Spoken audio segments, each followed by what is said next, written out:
Donc nous, on va parler ensemble de l'explication du premier verset de Surat Al-Falaq.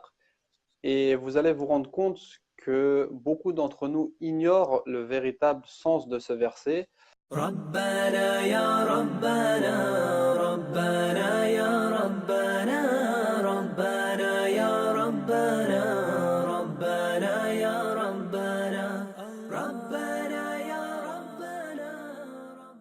Allah subhanahu wa ta'ala, il a commencé 5 sourates par le verbe qul.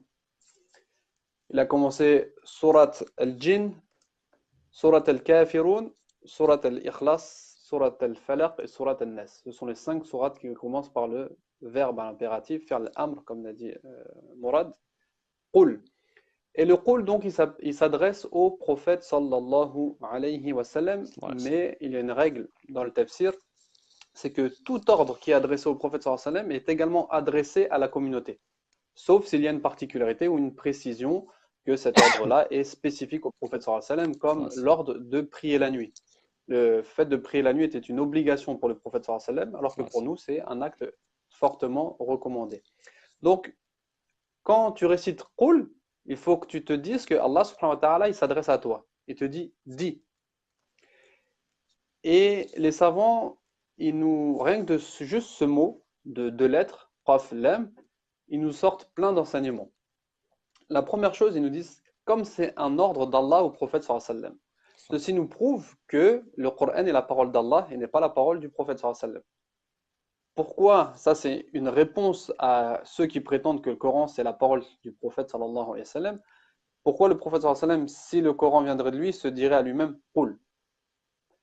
Donc ça répond à cette choubouette-là, à cette ambiguïté, et ça nous apprend également que le prophète sallallahu alayhi wa sallam est un serviteur d'Allah qui est ma'mour, c'est-à-dire qu'Allah subhanahu wa ta'ala lui donne des ordres comme il donne aux autres hommes.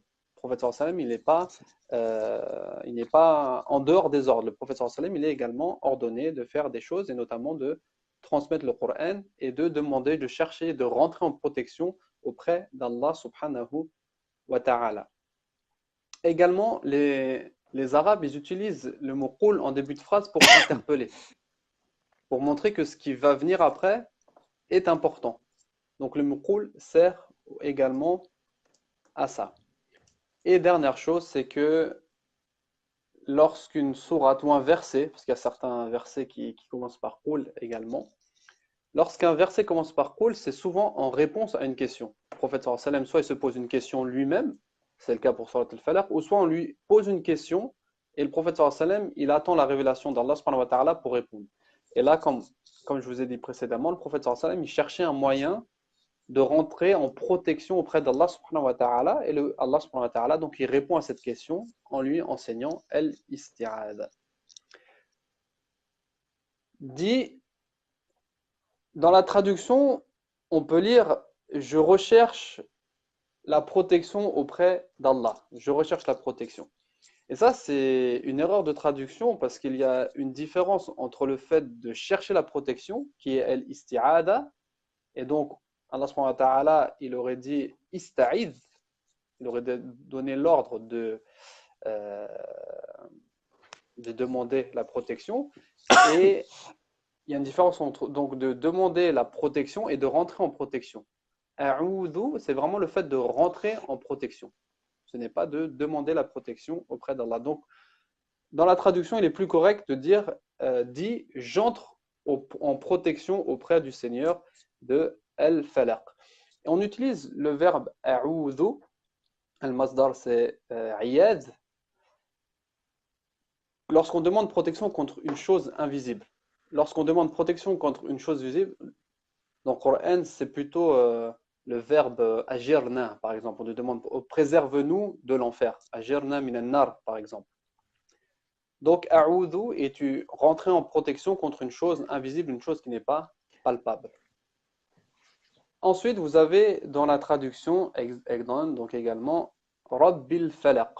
Donc, Rabb, c'est le Seigneur, et le Seigneur, c'est celui qui a créé, celui qui organise toutes les choses, celui qui donne la subsistance. Ça, c'est le ma'na de Rabb.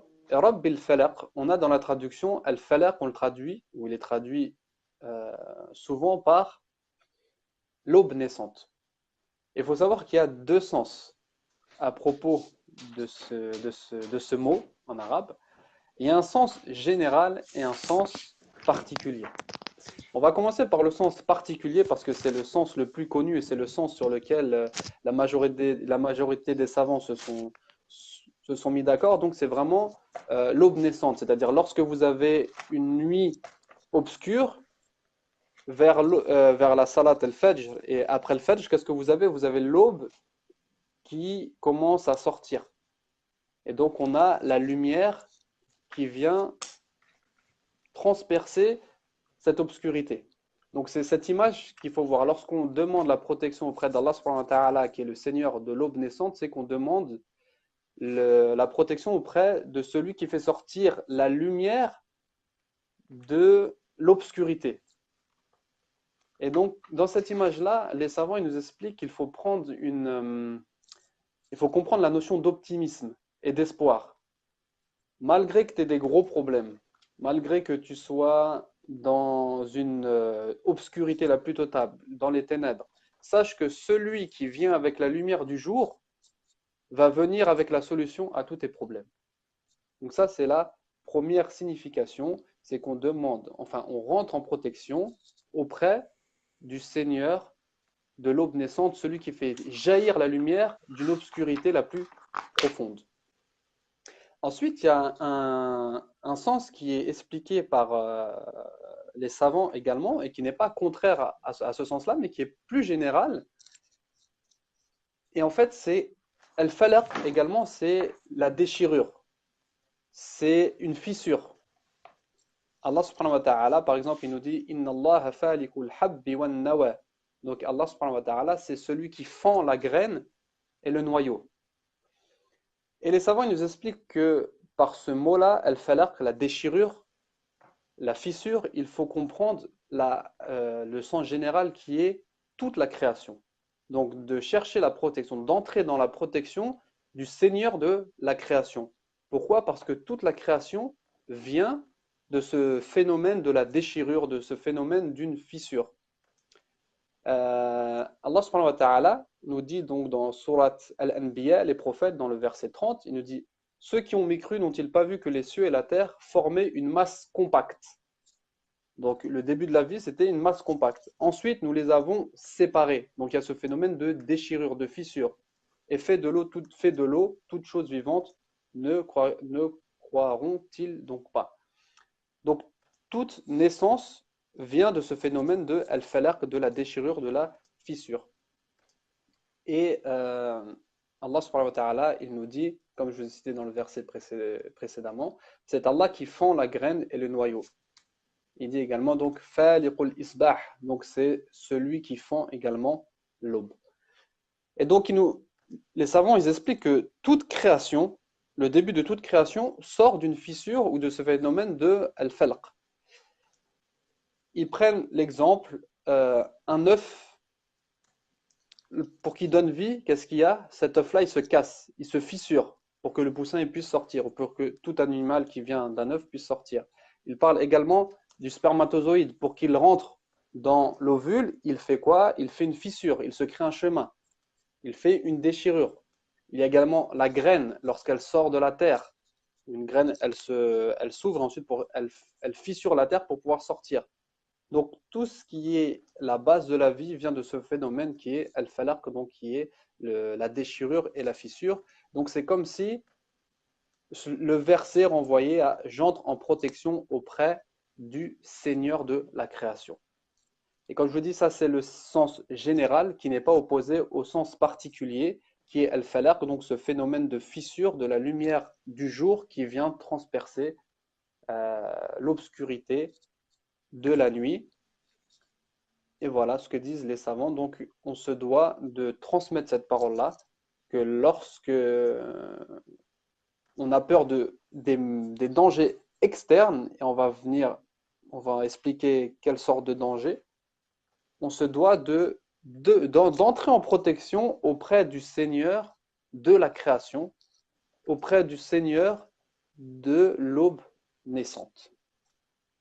Voilà, Mourad, pour l'explication du premier verset. Comme je vous ai dit, les savants nous expliquent bien qu'il y a ce, ce concept de l'optimisme et ce concept de l'espoir dans la lumière qui jaillit du jour. Et vous pouvez être dans tous les problèmes, vous pouvez être dans des dangers, dans des problèmes, dans des soucis. Sachez que celui qui fait sortir la lumière de la nuit vous fera sortir de vos problèmes, Inch'Allah. Il faut juste se tourner vers lui et retourner à lui.